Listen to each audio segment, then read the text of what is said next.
자, 그러면 계속 이어서 갈게요.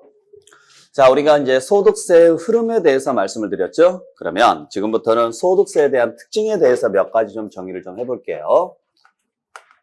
일단 소득세를 알기 위해서 기본적으로 몇 가지 좀 알아야 될 게 있는데, 첫 번째는 소득세는 어떤 세금이냐? 소득세는 납세 의무자가 있을 것이고 납세지를 관할하는 세무서가 있습니다. 그때 소득세는 고지서 받아서 내는 세금일까요? 신고 납부하는 세금일까요? 그렇죠. 소득세는 고지서 받아서 내는 게 아니죠. 원칙에 뭐 하는 세금이냐? 신고하고 뭐 하는 세금이다?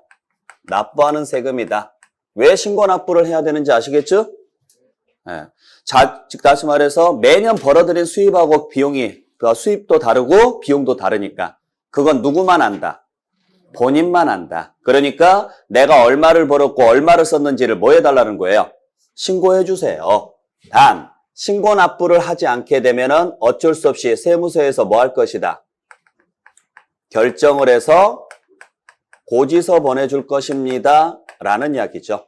그래서 소득세는 원칙의 신고 납부요. 이를 이행하지 않았을 때는 결정해서 고지서 보낸다. 그리고 이때는 당연히 벌금이 붙겠죠? 그때 벌금으로 붙이는 세금을 뭐라고 한다 그랬어요? 가산세라고 한다 그랬죠.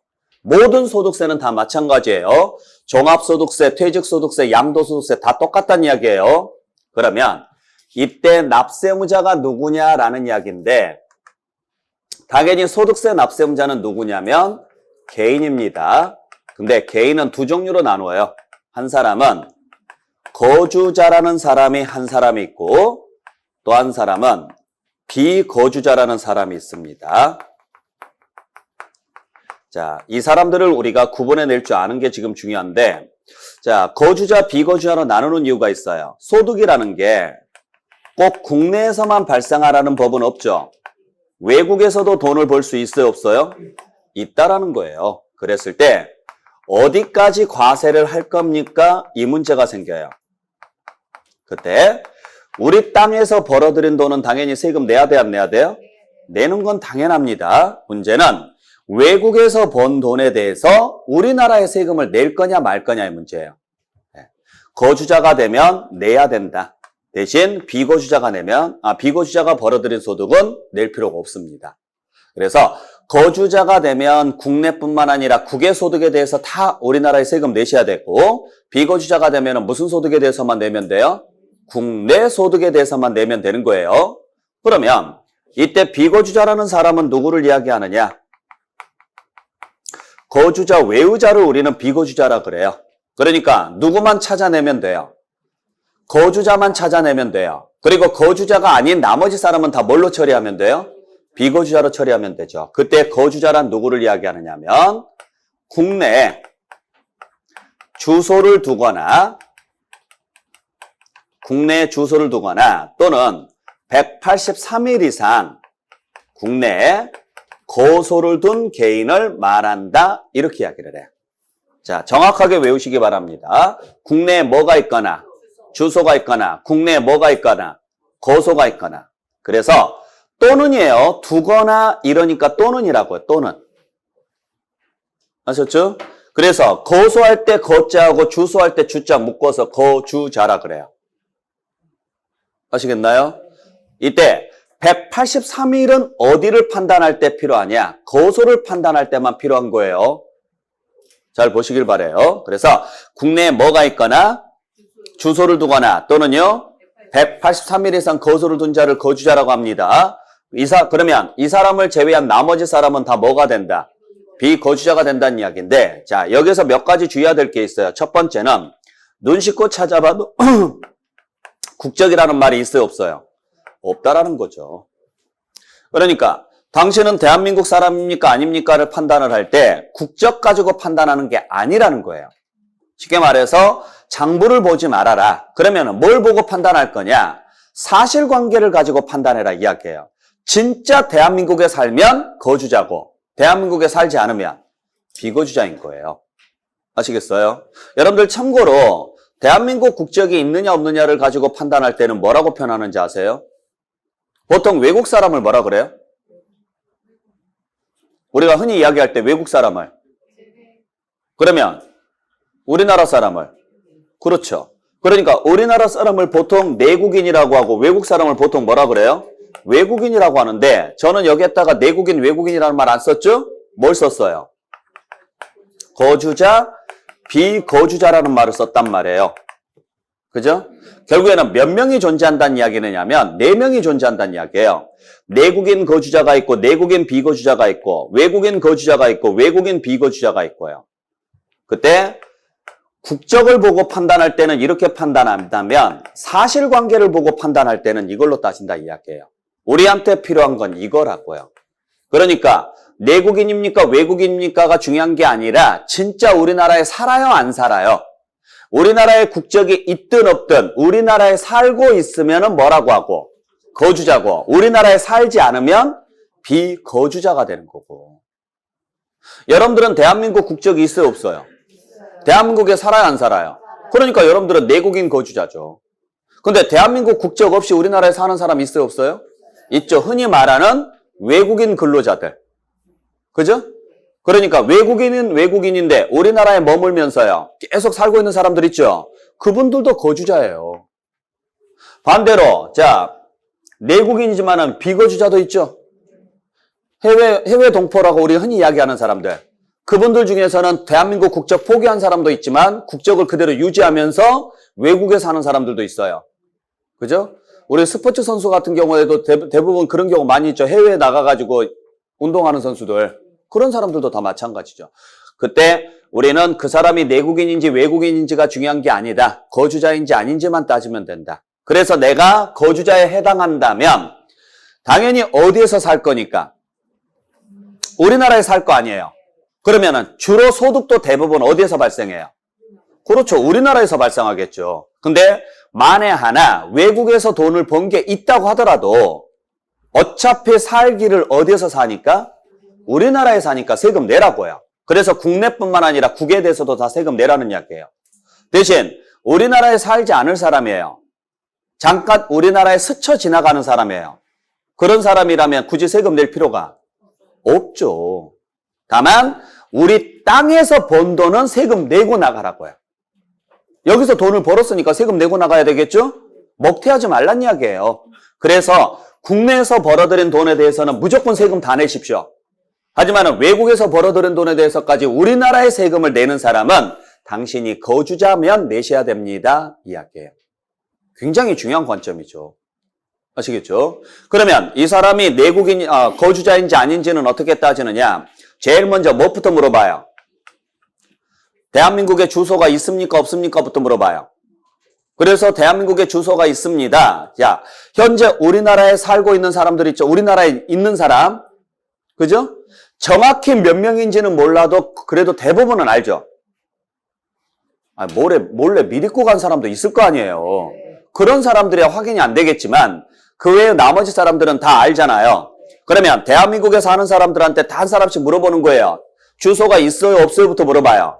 그러면 주소가 있으신 분들은 다 어디로 빼느냐? 거주자 방으로 다 빼놔요. 그러면 남아있는 사람은 누구만 남아요? 응? 누구? 넌센스 문제 아니라고요. 자, 대한민국에 있는, 자, 지금 우리 강의실에 있으신 이분들 중에, 여러분들 중에 대한민국에 주소가 있으신 분들만 다 옆방으로 옮겼다고요. 거주자 방으로.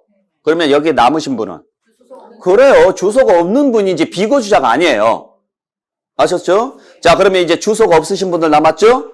이분들 중에 우리나라에 머문 지 6개월 이상 되신 분들은 다시 거주자 방으로 빼는 거예요. 아시겠어요? 그러니까 우리가 외국에 나갈 때 비행기 안에서 출입국 카드 써요, 안 써요? 쓰죠? 거기에 뭘 적어요?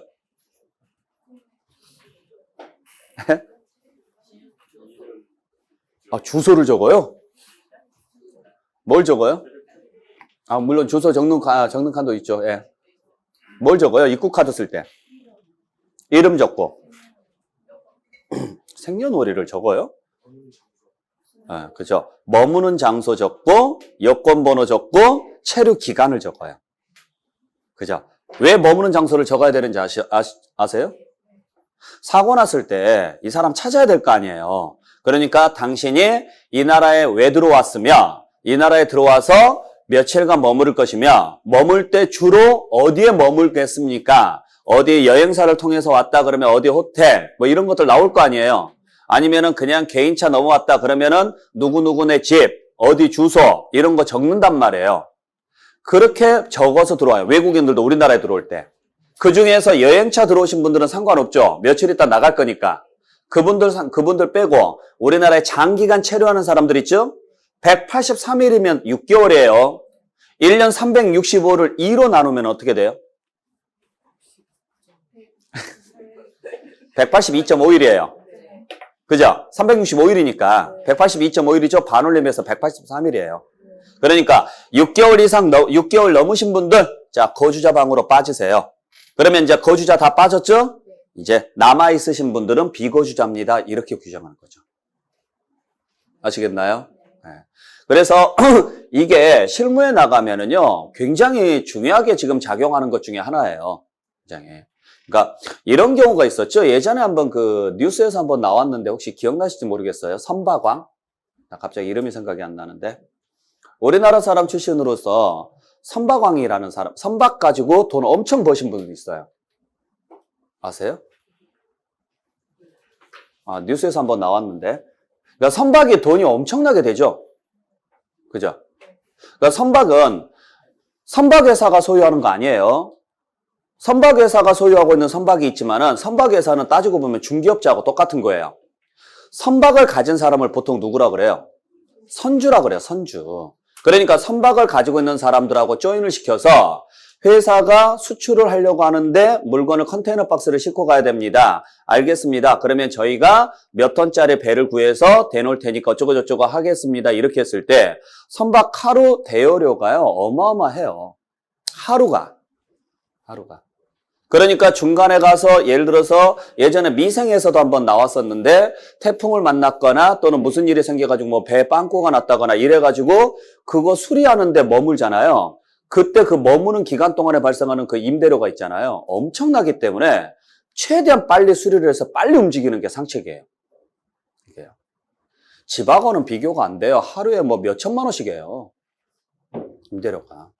그러다 보니까 그러한 것들을 가지고 움직이는데 그 우리나라 사람인데 일본 가서 성공을 했어요. 그래서 배를 엄청나게 보유를 하고 있으면서 돈을 어마어마하게 벌었어요. 우리나라 사람인데. 그리고 나서 그 사업장을 홍콩인가 어디로 옮겼어요. 옮기면서 우리나라로 왔다 갔다 하는데 우리나라에 주소가 없어요. 그리고 사업장이 본사가 홍콩에 가 있기 때문에 홍콩에서 살아요. 자, 주소도 없고 우리나라에도 머물지는 않아요. 우리나라 사람인데 거주자예요, 비거주자예요? 비거주자예요. 그러니까 거기 선박을 통해 가지고 벌어들인 돈이 어마어마하거든요. 아시아권에서는 굉장히 대단한 사람으로 지금 취급받는 사람인데 그러니까 우리나라에 세금을 내요, 안 내요? 안 내겠죠. 각 나라마다 세금 구조가 다르니까. 그래서 그냥 그렇게 해가지고 성공하는 사람으로 이렇게 소개되고 어쩌고저쩌고 하고 우리나라에 뭐 기부도 좀 하고 이제 이렇게 좋은 일 이야기하고 이랬었는데 나중에 걸렸죠. 대법원 소송까지 가가지고 거주자라고 판명을 받고 나서 그동안에 안 낸 세금요. 개인으로는 최다를 때려 맞은 거죠. 어마어마하게 맞았어요. 몇 천억 맞았으니까 세금을. 예? 4,100억인가요? 나와요? 바로 검색했어요. 예. 선박왕 나오죠? 예. 이 사람이 걸린 이유가 지금 이거 거주자, 비거주자 때문에 그래요. 그러니까 뭐냐면 이 사람하고 같이 일했던 사람, 같이 일한 사람 있잖아요. 거기 회계 담당자가 있어요.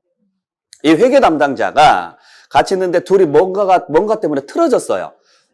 솔직히 말해서 회계 담당자면 모든 비리를 다 알고 있잖아요.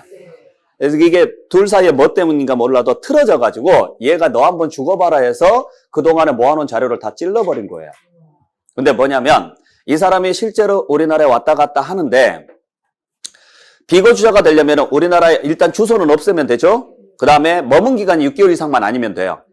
자, 그러니까 6개월 이상 아닌 걸로 하려고 한 3개월 있다가 나가고 뭐 2개월 있다가 다시 들어왔다가 뭐 이런 식으로 이제 왔다 갔다 하는 거예요. 근데 실질적으로는 안 나간 거예요. 여기에 살아요. 그리고 자기 그 처갓집 이름으로 해가지고 뭐 집도 구해놓고 거기서 머물고 있었던 거예요. 그러니까 돈이 그렇게 많으니까 서류 조작하는 것은 뭐 일도 아니잖아요. 자가 비용도 비행기도 있을 거니까 그냥 나갔다라고 해놓고 본인은 여기 있을 수도 있고. 근데 그러한 사실을 다 찔러버린 거죠. 그래서 그것 때문에 이제 소송을 걸고 어쩌고저쩌고 해가지고 국세청에서 소송을 걸었죠. 얘는 거주자다. 그러니까 그동안에 안 낸 세금 다 추징하겠다. 그러니까 이쪽에서는 나는 거주자가 아니다. 뭐 이제 이런 식으로 해가지고 둘이 싸움이 붙었던 거죠. 결국에는 이쪽에 이제 국세청 쪽에서 이겼는데 그런 거 판단할 때예요. 그러니까 몰래 들어와서 너 나갔다가 또 그런 경우도 있겠죠. 어차피 183일 이상만 안 채우면 되거든요. 그러니까 내가 외국에서 돈을 더 많이 버는 경우도 있잖아요. 그죠? 그러니까 본사를 외국에다가 놔두고 한국에다가 지사를 놔두고 이런 경우도 많이 있거든요. 그런 사람들도 많이 있고 하니까 뭐 어떻게 하느냐. 들어왔다가 2개월 후에 나갔다가 다시 1개월 후에 또 들어왔다가 또 한 3개월 후에 나갔다가 다시 또 한 며칠 후에 다시 들어왔다가 이런 식으로 왔다 갔다 이런 사람들도 있어요. 그래서 나는 183일은 아니다. 이렇게 우긴 사람들이 있어서 요 183일을 1년 기준으로 따져요. 1년 안에. 그러니까 나갔다 들어왔다 다 합쳐서. 무슨 말인지 아시겠죠? 네. 자, 개념은 대충 이해할 수 있겠어요? 그래서 거주자, 비거주자라는 개념 잘 알고 계시길 바랍니다. 자, 그러면 거주자가 됐든 비거주자가 됐든 소득이 생겼으면 뭐 하라는 이야기예요? 신고하라는 이야기예요. 어디에다가? 세무서에다가. 왜 세무서에다가 신고를 해요? 신고라는 말은 무슨 말이에요? 신고서 작성해서 제출하라는 이야기예요. 그러면 왜 세무서에다가 제출을 해야 돼요? 국세니까. 지방세면은 어디에다가 제출을 해야 되고 지자체에다가 제출을 해야 되고 국세니까 세무서에다가 제출해야죠. 그때 어디에 있는 세무서에 제출을 해야 됩니까? 라는 이야기죠. 그때 거주자는 그 주소지 관할 세무서에다가 제출하는 거예요. 아시겠어요? 물론 주소지가 없다. 주소지가 없는 경우에는 어떻게 하느냐? 그때는 거소지 관할 세무서에다가 제출하는 거예요. 그래서 어디가 납세지다? 주소지 또는 거소지가 납세지다. 자, 지방세는 어디가 납세지였어요? 납세지라는 것은 장소를 물어보는 거예요. 근데 장소는 두 개가 있어요. 하나는 내 주소지, 하나는 그 물건 소재지. 지방세는 물건 소재지로 가라고요. 왜? 그 지역에서 걷어야 되니까. 안 그래요? 맞죠? 그러니까 갑이라는 분이 자, 예를 들어서 서울 성동구에 주소를 두고 있는 갑이라는 사람이 있는데 이분이 인천 부평구에 있는 건물을 가지고 있어요. 그러면 이 건물을 취득했을 때 취득세 내야 돼, 안 내야 돼요? 낼 때 이 취득세는 어디에다가 신고하라고요? 그래요. 인천에다가 신고하라고. 인천 부평구에다가 신청하라고요. 이해되셨어요? 왜? 지방세니까. 만약에 이분이 지금 성동에 살고 있다라고 해서 성동구에다가 신고하고 납부하면 인천에서는 기분 좋을까요? 안 좋을까요? 안 좋겠죠. 왜? 내 땅에다가 놔둬놓고 돈은 딴 데 가서 내는 거잖아요. 쉽게 말해서 우리 집에서 밥 먹고요. 돈은요. 딴 집 가서 내는 거하고 똑같아요. 그러면 인천에서는 뭐라고 할까요? 건물 가져가라 그래요. 왜 여기다가 놔두면서 아니 주차는 우리 집에다가 해놓고 주차 요금은 딴 집에다 내는 거하고 똑같잖아요. 그래서 지방세는 어디에다가? 그 물건이 있는 곳으로 가라고. 물건이. 그래서 이 건물을 임대를 했어요. 임대를 했더니 뭘 내야 돼요? 소득세를 내요. 소득세는 어디에다가 내라고요? 성동세무서에다가 내라는 이야기예요. 쉽게 말하면. 왜? 국세잖아요. 국세는 지역의 의미가 있어요, 없어요? 없어요. 왜? 국가 전체를 하나로 놓고 보니까. 그러니까 굳이 인천까지 가서 낼 이유가 없는 거예요. 내가 제일 내기 편한 곳 어디예요? 내가 살고 있는 곳이죠. 그곳에다가 내라는 이야기예요. 그래서 지방세는 뭐가 있는 곳으로 가시고 물건이 있는 곳으로 가시고 그래서 지난 시간에 제가 재산세 하면서 토지는 어디가 납세지냐? 토지 소재지가 납세지다. 주택은 주택 소재지다. 건축물은 건축물 소재지다 그랬을 거예요. 소유자 주소지로 가지 말라고요. 근데 국세로 넘어오는 순간부터는 그 사람 주소지로 가야 돼요. 당연히 그 사람이 누구였을 때? 거주자였을 때. 왜? 거주자니까 뭐가 있어요? 주소가 있거나 뭐가 있어요? 거소가 있을 거니까. 아시겠죠? 그래서 국내 주소가 있는 거주자 이러면 어디가 납세지? 주소지. 근데 국내 주소가 없는 거주자 이러면 거소지라고요. 자, 거주자라고 단서를 줬는데 주소가 없대요. 말이 돼요? 되죠? 주소가 없어도 거주자가 될 수 있어요, 없어요?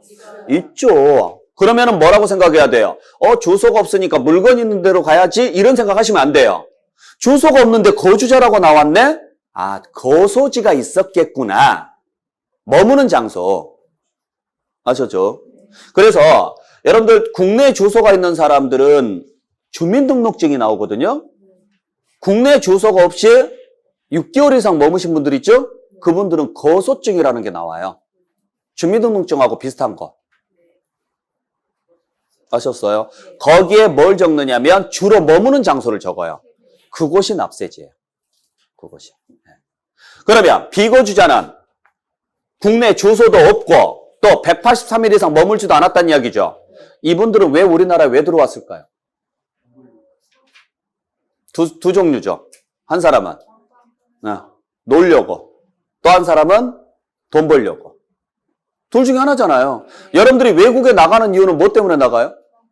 그래요. 관광 목적으로 나가거나 아니면 사업 목적으로 나가거나. 그러면 만약에 사업 목적으로 들어오신 분들은 국내 사업장이 있을 수 있어요, 없어요? 있어요. 그렇죠. 그러면 사업장이 있다면 그 사업장 소재지가 납세지예요.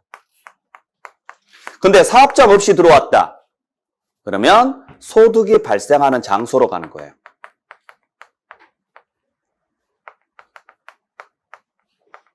그러니까 이분이 이민을 가요. 해외로 이민을 가면서 주소를 다 뺐어요. 자, 뺐으니까 이제 뭘로 바뀌었어요?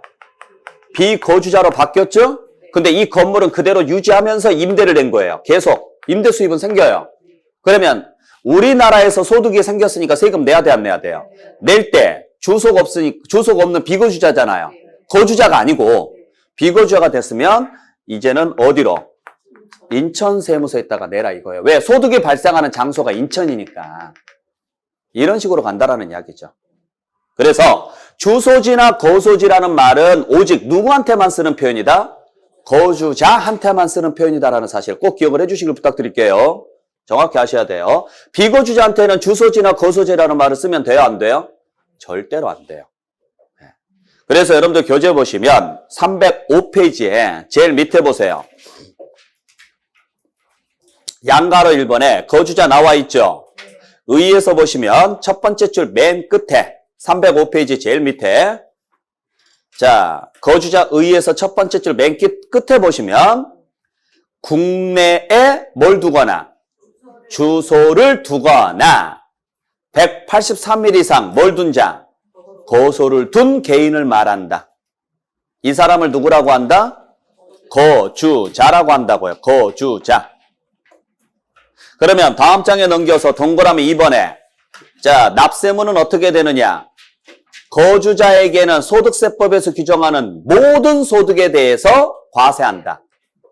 그래놓고 가로 안에 뭐라고 돼 있어요? 국내 소득과 국외 소득을 모두 포함한다. 됐죠? 그 다음에 그 밑에 양가로 2번에 비거주자 나와 있는데 의에서 보시면은 자, 국내 주소나 거소를 둔 기간이 183일 미만인 경우를 말한다 이렇게 돼 있는데 법률에는 이렇게 안 적혀 있어요. 뭐라고 적혀 있느냐면 그냥 거주자 외의자를 말한다 이렇게 돼 있어요. 그냥 간단하게 거주자 외의자라고 알고 계시면 돼요. 굳이 이렇게 복잡하게 알 필요 없어요. 그러니까 우리는 누구만 찾아내면 돼요?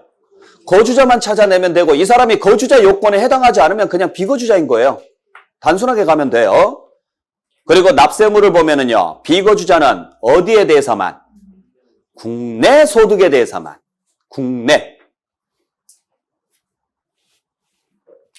정리할 수 있겠나요? 네, 그렇게 정리를 좀 해주시길 부탁드릴게요. 자, 그 다음에 두 번째 뭘 볼 거냐면 소득세는 그냥 보세요. 칠판. 개인별로 과세합니다. 즉 인세다 물세다. 인세라고요. 즉 뭘 보고 계산한다는 이야기예요? 사람 보고 계산한다는 이야기예요. 사람 보고. 물건 보고 계산하는 게 아니라 결국 그 물건이라든지 일이라든지 여기에서 벌어들인 돈은 누구 호주머니에 들어갈 거니까? 내 호주머니에 들어갈 거니까 내 거 보고 계산한다고요. 그래서 아까 종합합산하라는 거예요. 그러면 여기서 인이라는 것은 몇 명을 이야기할까요? 한 사람을 이야기하는 거야. 한 사람. 그러니까 내 것만 가지고 계산하는 거예요. 내 것만. 다른 사람 것은 넣는다 안 넣는다? 절대 넣지 말라고요. 다른 사람 거 가지고 계산하지 말라고요. 그래서 혹시라도 부부의 소득은 합산한다. 같은 가족, 세대라고 하거든요. 세대의 소득은 합산한다. 이런 단어 나오면 다 틀려요. 네가 번 돈은 네가 내, 내가 번 돈은 내가 낼 테니까 우리 둘이가 법적 부부라고 해서 네 돈하고 내 돈하고 합치는 거 아니라고요. 소득세는 완벽하게 개인주의예요.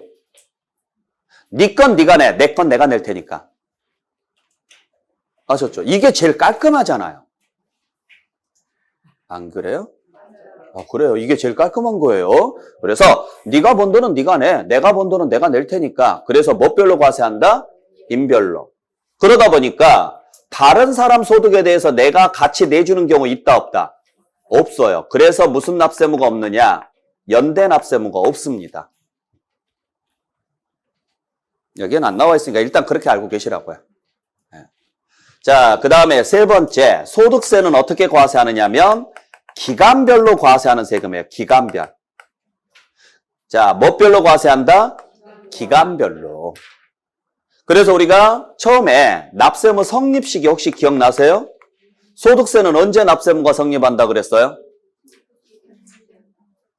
자, 취득세는 언제 납세무가 성립한다? 취득하는 때. 등록면허세는? 등기 등록하는 때. 재산세하고 종합부동산세는? 과세기준일인 6월 1일. 소득세는? 소득이 발생하는 때. 그러지 마라 그랬어요. 큰일 난다 그랬어요. 과세 기간이 끝나는 때라 그랬죠? 왜 기간별로 계산한다 그랬어요? 왜? 자주 발생하니까. 그때그때 계산하는 게 어려우니까. 계속적으로, 자, 수입이라는 게 매일매일 발생하잖아요. 사업자 같은 경우는.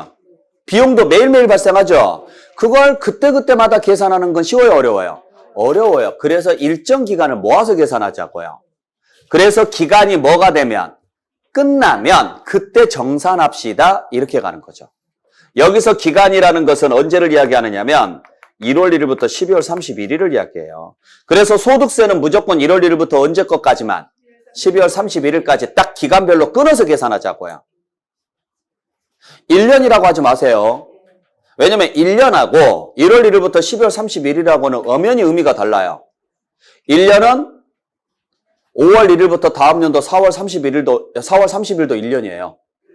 그러니까 임의의 1년으로 간다 그러시면 안 되고요. 아예 기간을 딱 고정시켜 놨다고요. 1월 1일부터 언제까지? 12월 31일까지. 그 기간 동안에 수입하고 비용을 묶어서 계산하는 거예요. 뭐별로? 인별로. 내가 벌어들인 전체 수입, 내가 쓴 전체 지출, 이걸 다 한꺼번에 계산을 한다 이야기예요. 아시겠죠? 딱 하나, 딱 두 개. 중간에 끊기는 경우가 두 개가 있는데 죽었을 때하고 이민 가기 위해서 떠났을 때하고요. 요 두 가지. 요 두 개만 그 날까지로 가요. 이 두 개의 공통점이 뭔지 아세요? 사망하고 출국의 공통점이? 이 나라에서 내가 사라지는 사유예요. 내가. 그죠? 그러니까 더 이상 나라는 존재가 있어요, 없어요? 없어요. 그렇기 때문에 그날까지만 계산하는 거예요. 아시겠나요? 그러면 사망 또는 여기서 출국은 이민을 목적으로 출국하는 거예요. 여행 목적으로 나가는 거 말고. 그러면 사망하고 출국을 빼고 이 나라에서 한번 사라져 보세요. 이 나라에서 여러분들 한번 없애보라고요. 방법 있어요, 없어요? 있으면 제가 책임지고 제가 법률에 넣어놓을게요. 이 나라에서 내가 사라질 수 있는 사유는 이 두 개밖에 없어요. 있나요? 주민등록 말소는 그냥 장부상 사라지는 거지 내가 사라지는 건 아니잖아요. 없죠? 한번 생각해 보시고 나중에 생각나면 말씀하세요. 네. 자, 그래서 이날까지 계산합니다. 그러면 예를 들어서 사업장을 폐업을 했어요. 폐업을 했으면 과세 기간은 언제부터 언제까지예요? 1월 1일부터 폐업일까지. 참 대단해요. 적어놓고 물어봤는데도 폐업일이라 그래요. 어디가 폐업이 어디가 있냐고요. 아, 제발 좀 그러지 말라고요. 오픈 테스트라고요. 적어놓고 지금 물어보잖아요. 그래, 그냥 1월 1일부터 12월 31일에 폐업이라는 말에 신경 쓰지 말라고요. 자, 폐업을 했으면 뭐가 사라졌어요? 사업장이 사라진 거지 내가 사라진 게 아니잖아요. 내가 존재하면 무조건 1월 1일부터 12월 31일이라고요. 그러니까 자 1월 1일부터 12월 31일 너무 걱정하지 마세요. 여러분들뿐만 아니라 다 똑같아요. 자, 아 그래요? 감사합니다. 자, 폐업을 했어요. 그러면 이때까지는 뭔가 있었겠죠? 이후에 이 사람 뭐 하고 있었을까요? 자, 여러분들이 사업장을 접었어요. 뭐 할래요? 무조건 놀 거예요? 그래요. 놀 수도 있고 다른 사업을 할 수도 있고 하잖아요. 신경 안 쓰겠다가 놀면 그냥 논 대로 다른 사업을 했으면 다른 사업을 한 대로 이렇게 계산한다고요. 세금은. 아셨어요? 놀았다고 해서 세금 계산 안 하고 이런 거 아니에요. 놀든 뭘 하든 간에 무조건 1월 1일부터 언제 것까지 12월 31일 것까지 다 묶으세요. 이렇게 가는 거예요. 딱 두 개만 빼고 죽거나 떠나거나. 그래서 사망하고 출국 요것만 그 날까지로 가요. 그러면 이걸 제외한 나머지는 무조건 1월 1일부터 언제까지요? 12월 31일까지로 계산한다. 그래서 우리가 세금은 언제 내는 거예요? 항상 다음 연도에 내는 거예요. 다음 연도에. 다음 연도에 언제 내요? 5월 달에 내요. 5월 달에. 다만 세금을 많이 내가지고 너무 많이 내서 돌려받을 수 있는 사람들이 생기죠. 그걸 환급이라고 하거든요. 환급이라고 하는데 5월 달에 신고하면 환급이 7월에 나와요. 너무 늦죠? 그래서 근로자들이 제일 짠하다 그래서 여러분들 근로자들이 제일 짠해요. 알아요? 왜 불쌍한지 아세요? 첫 번째, 속일 수 없어요. 다 들통나죠? 두 번째는 비용이 안 잡혀요. 아까 제가 그랬죠? 근로자들은 노동력이 비용이라고. 근데 노동력을 금전으로 환산할 수 없으니까 정해놨다고요. 정해놓다 보니까 일반 개인 사업자들은 비용을 그냥 좀 심하게 이야기해서 가라장부 작성해가지고요. 비용을 더 높게 잡을 수도 있죠. 그러니까 사업하신 분들은 이거 나올 수도 있지만 얘가 나올 수도 있거든요. 근로자들은 얘가 안 나와요. 절대. 그러니까 내가 차려 농성을 하고 차려로 작업을 하고 일을 하고 주말도 안 쉬고 일을 해도 얘가 얘를 못 넘어가요. 왜냐하면 법률로 정해놓기를 이 금액의 몇 프로 이렇게 정해져 있거든요. 그러니까 근로자들이 제일 짠한 게 첫 번째 수입을 못 속여요. 두 번째 비용이 많이 안 잡혀요. 세 번째는 삥 뜯겨요. 소득세는 1년치 계산해가지고 다음 연도에 내야 돼요. 그러면 1년 동안 국가는 돈이 없으니까 뭐 해야 돼요? 세금이 들어와야 운영을 할 거 아니에요. 근데 소득세가 다음 연도에 들어오니까 일단 다른 세금 고려하지 말고 소득세만 놓고 보면 1년 동안은 뭐 해야 돼요? 손가락 빨고 있어야 돼요. 돈이 없으니까. 그래서 이걸 보완하기 위해서 미안한데 근로자들한테 달달이 삥 뜯잖아요. 그걸 원천징수라 그래요. 그래 놓고 나서 마지막에 가서 뭐 해요? 돌려줘요. 돌려주면서 뭐라고 해요? 뭐라고 생색을 내요? 13월에 월급이래요. 이거 완벽한 사기거든요? 여러분들 13월에 월급은 일 안 하고 한 달치를 주는 거예요. 주는 게 맞죠? 안 그래요? 근데 이건 내가 일한 돈이고요. 그걸 미리 삥 뜯겨서 나중에 돌려받는 거예요. 아니 지나가다가 제가 여러분들한테요. 100만 원 내놔오고 그냥 뺏었어요. 황당하게 당했잖아요. 그래놓고 제가 나중에 와가지고요. 미안해 20만 원 줄게 하고 주는 거예요. 이게 무슨 13월에 월급이냐고요. 택도 없는 소리예요. 제발 그거 가지고 술 먹고 그러지 마세요. 어디 가서 막 돈 자랑하고 이러지 마시고 내가 피땀 흘려서 번 돈 삥 뜯긴 거 겨우 찾았다고 생각하시면 돼요. 그래서 근로자가 제일 짠해요. 짠하니까 미안하잖아요. 그래도 양심은 좀 있어요. 미안하니까 환급이라도 좀 빨리 해주려고 근로자분들만 1월 달에 정산해 주는 거예요. 그래야 환급이 2월이나 3월에 나오니까. 무슨 말인지 아시겠어요? 그러니까 원래는 몇 월 달에 내야 정상인데 5월 달에 내야 정상인데 근로자분들 같은 경우는 미안하니까 1월 달에 정산해 주는 거예요. 이걸 연말 정산이라고 하잖아요. 별의별 소리를 다 해요. 삥 뜯었다 그러면은 난리 나죠. 자, 대충 무슨 말인지 아시겠죠? 그래서 여기까지가 여러분들이 보셔야 될 소득세 전체 내용이에요. 그러면 지금부터 우리가 배울 소득세에서 양도소득세도 이거랑 똑같이 움직인다고요. 그러니까 양도소득세도 거주자가 양도했으면은 국내에서 양도한 것뿐만 아니라 국외에서 양도한 것도 다 세금 내야 된다. 아셨죠? 어디에다가? 주소지 관할 세무서에다가. 근데 비거주자가 양도했으면 국내에서 양도하는 것에 대해서만 납세무가 있고 국외에서 양도하는 것에 대해서는 납세무가 없다. 올해 시험 문제 나왔던 내용. 국외 양도. 내년에는 안 나와요.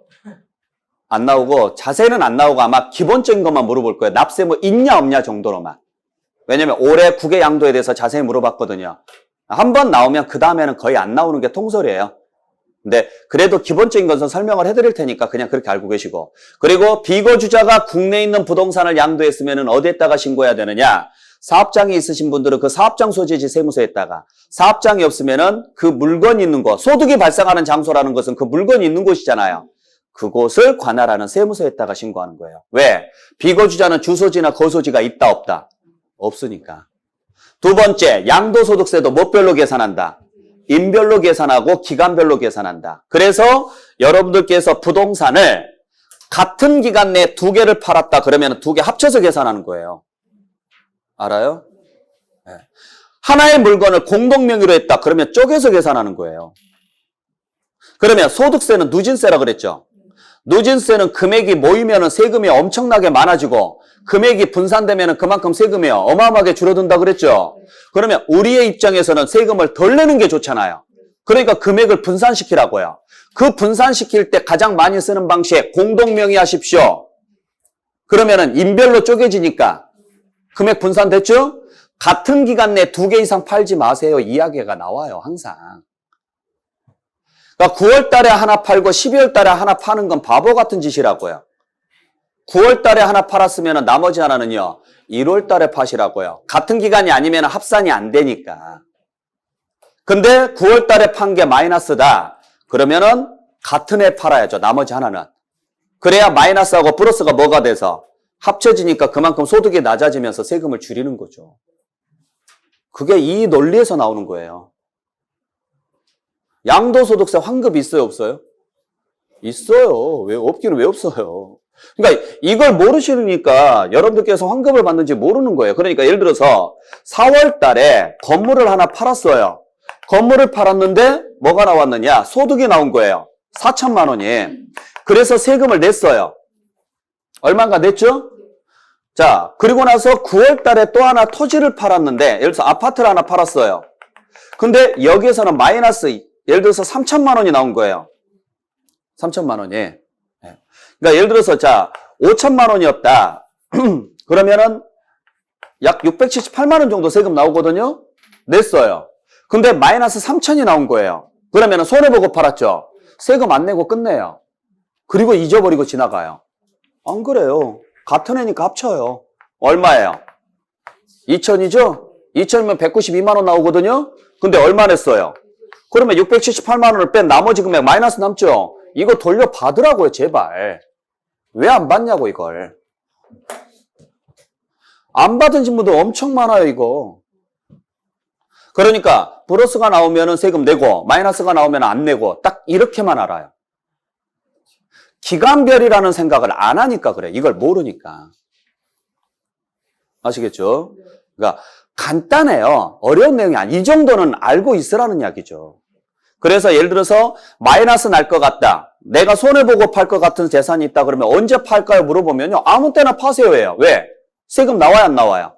안 나오니까 아무 때나 파세요. 근데 가능하다면 이익이 많이 남는 자산을 파는 해에 같이 파세요. 그래야 상계 처리가 되니까.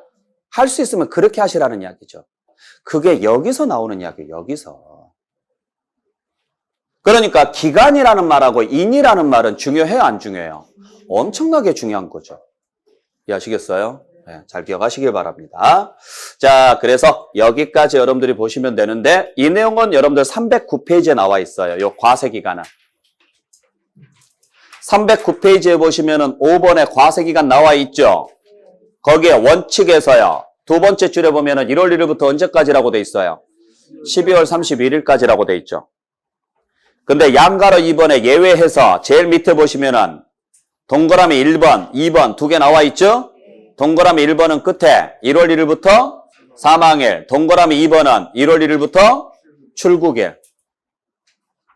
무슨 말인지 아시겠어요? 네, 그렇게 정리하시기 바랍니다. 자, 그러면 이 내용을 기준으로 해서 우리가 지금부터 뭘 살펴볼 거냐면, 그렇다면 본격적으로 양도소득세라는 세금은 어떤 세금이냐 이걸 살펴볼 건데, 자, 양도소득세라는 세금 다시 한번 정리를 좀 해볼게요.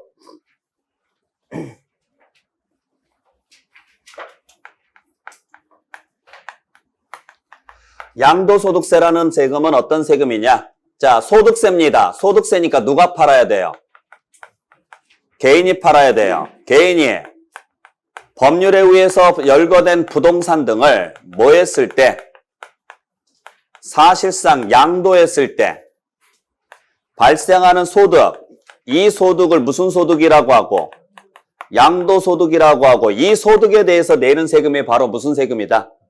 양도소득세다라는 이야기예요. 물론 여기서 개인은 누구는 제외하느냐? 매매업자나 건설업자는 제외하고, 매매업자나 건설업자가 팔았으면 그때는요 사업소득에 들어가니까.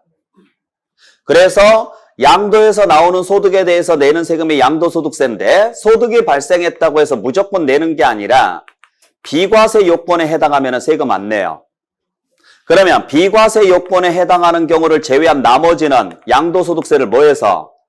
계산을 해서 뭐 하시라고요? 신고하고 납부하시라고요. 이때 계산할 때 어떻게 계산하느냐? 다른 종합소득하고 합산한다, 구분해서 계산한다. 구분해서 계산하시고, 두 번째는 인별로 계산한다, 물건별로 계산한다. 인별로 계산하시고, 세 번째는 기간별로 묶어서 계산하시라고요. 요 계산할 때. 지금 그 내용을 연결해서 지금 정리하는 거예요. 됐나요? 자, 그러면 오늘은 여기를 볼 거예요. 오늘은 여기까지만 정리할 건데, 그렇다면 어떤 자산을 팔면 냅니까? 그리고 그때 양도란 어떤 행위들을 말합니까? 아시겠나요? 그리고 다음 시간에는 그래서 소득이 나왔다면 어떤 경우에 세금을 안 냅니까? 그리고 마지막 시간에는 그러면 안 내는 경우를 제외한 나머지는 세금을 내셔야 되는데 어떤 식으로 계산해야 될까요? 이걸 설명드릴 거라고요. 이렇게 해서 쭉 연결해서 수업을 진행을 해 나갈 겁니다. 무슨 말인지 아셨나요? 네, 그렇게 해서 여러분들 정리를 좀 해주시고, 자, 잠시 쉬었다가 여기서부터 해서 여러분들 정리를 좀 해드리도록 할게요. 쉬었다 갑니다.